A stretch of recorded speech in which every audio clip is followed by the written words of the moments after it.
Sayyid Muhammad Hassan Reza from mathemath.com.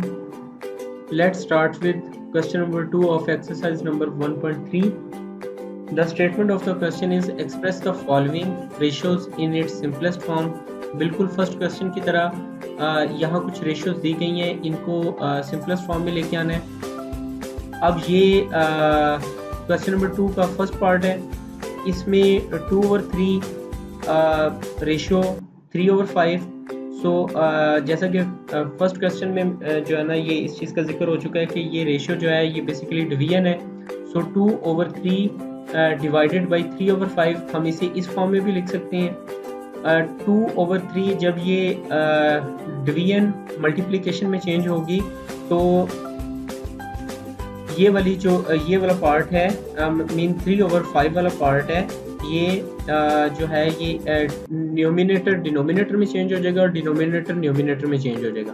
तो ये 3/5 5/3 आ जाएगा।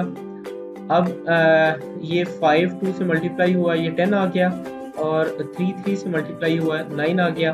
तो 10/9 यानी ये 10 और 9 की रेशो बनती है।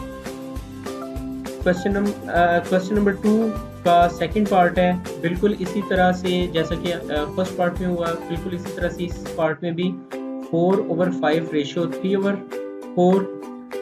सो इसे डिवीजन की फॉर्म में जिस वक्त लिखा तो ये 4/5 डिवाइडेड बाई 3/4 आ गया।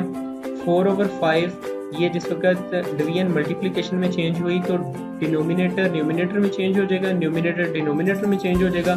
तो ये 3/4 4/3 आ जाएगा। तो यहाँ 4 से मल्टीप्लाई हुआ 16/5 मल्टीप्लाइड बाई 3 15 आ जाएगा। सो ये 16 रेशो 15 आ जाएगा।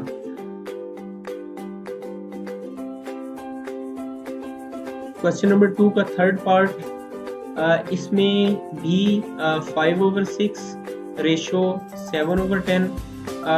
रिमेनिंग जितने भी आपके पास जो भी आप इसके जो जितने भी पार्ट्स रह गए हैं क्वेश्चन नंबर 2 के, आप इसे सॉल्व कीजिएगा। और किसी किस्म का आपको इसमें प्रॉब्लम आए तो आप जो है हमसे कंसल्ट कर सकते हैं। Thank you very much.